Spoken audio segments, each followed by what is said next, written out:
Having the opportunity to provide an emotional experience is the ultimate compliment, that someone would hand you a piece of land and say, here, inspire people. From Grand Junction to Golden, Sedalia to Canyon City, and all points in between, Jim Engh's layouts have transformed the Colorado golf landscape since 1997. Like all art, his bold, surreal, envelope-pushing designs never fail to evoke strong emotions. They amaze, confound, entertain, titillate, and even exasperate.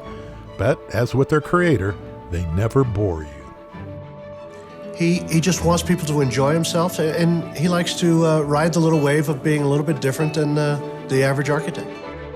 Jim Engh grew up in Dickinson, North Dakota, the son of avid golfers Marge and Wally Engh, a John Deere dealer. He found his way to Colorado State University with the intention of designing buildings and homes. I had first started an architecture program in North Dakota. Worked in the summer as a draftsman for an engineering firm in Lakewood, actually. And we did some work with Dick Phelps. And the light went off and I went, oh, instead of designing buildings and homes, I want to design golf courses. The fact that he was doing it showed me it could be done. And I called him and asked him how to get into the industry. He said, you need to get a landscape architecture degree, you need to get a turf grass science minor, you need to spend your summers building golf courses wherever you could find the jobs. And I followed that exactly. Along with Phelps, himself a Colorado Golf Hall of Fame architect, Jim drew inspiration from two other inductees with CSU ties, alumnus and golf course architect Jay Morrish and Professor Dr. Jack Butler, one of the country's most influential turfgrass and horticultural experts.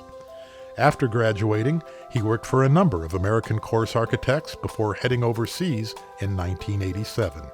Working internationally really, it taught me everything that I needed to know. The feeling I got, the emotional ride that I got from the diversity of Ireland is what kind of allowed me to have the courage to try and pull off and get that feeling into golfers. Sometimes, where's the edge of the envelope? When do you go too far? I've always looked at Ireland as being the edge of my envelope. If they can pull it off over there, then I can pull it off over here. In 1991, Jim and Moni would return to Colorado, where he would hang his own shingle and they would raise a son and a daughter. I was very fortunate to have landed a project in Thailand, which was my first project after '91, and then another one in China, and then another one in China.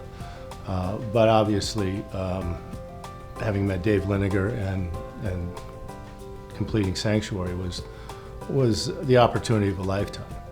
We started interviewing some architects, and 3 of the 5 said it was impossible to build a golf course because of the terrain was so rough. 2 of them said they could do it, but it'd be about double the normal cost, and we went ahead with the project. The result was Jim's first U.S. design, Sanctuary, 18 holes of endless eye candy and epic golf, which opened in 1997 and remains one of the most coveted tee times in golf. Sanctuary garnered Golf Digest's Best New Private Course of the Year and launched Jim's career in the U.S.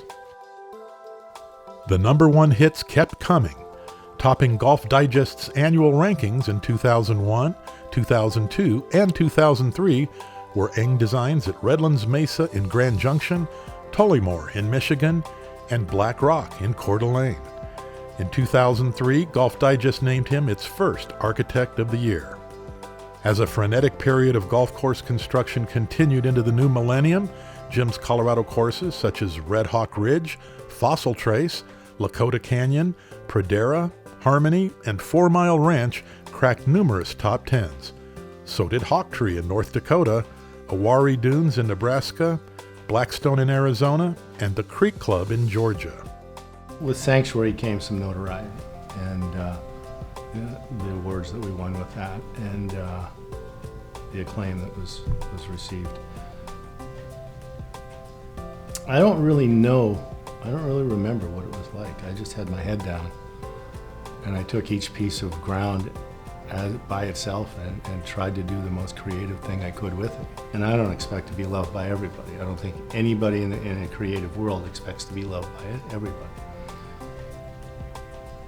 But I will say that having fun on a golf course, that's probably my overriding one element that's important to me. I think his philosophy on golf was about enjoying yourself.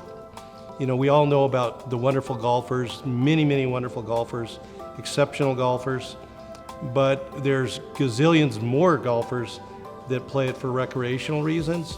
And I think Jim's philosophy was to have fun and enjoy golf, play it for as long as you want. And that philosophy rang true to what I was trying to do, because at the Harmony Club, it's all about the experience.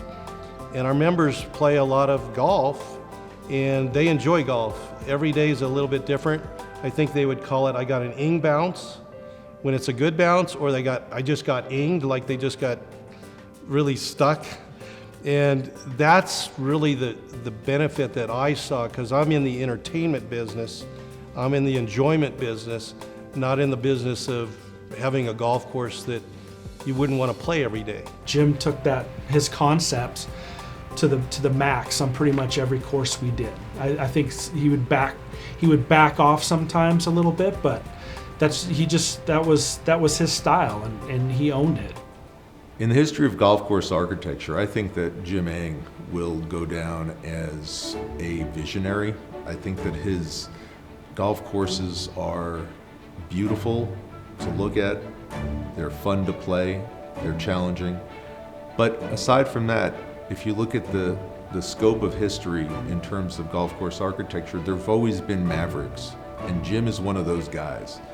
There are a lot of people who think, well, you know, nobody's copying his style and, you know, he's not influencing other designers. Well, I think it's too soon to say that. Jim has a collection of courses that people talk about, and a lot of people enjoy it. And I think anytime you're growing the game as he has done by creating an entertaining product, whether it be Topgolf, which is entertainment, Jim's courses are entertaining. And that, on its own surface level, was easily the top of my list why he should be in the Colorado Golf Hall of Fame, because it's all about growing the game, and I think he's done that by creating golf courses that bring kids out of all ages, brings adults of all ages, and friends together just to have a beer and laugh about what goes on the golf course.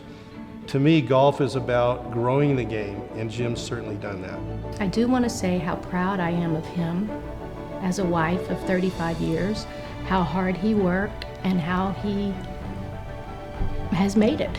He made it. He's left his etch on American soil, and I'm very, very proud of his accomplishments.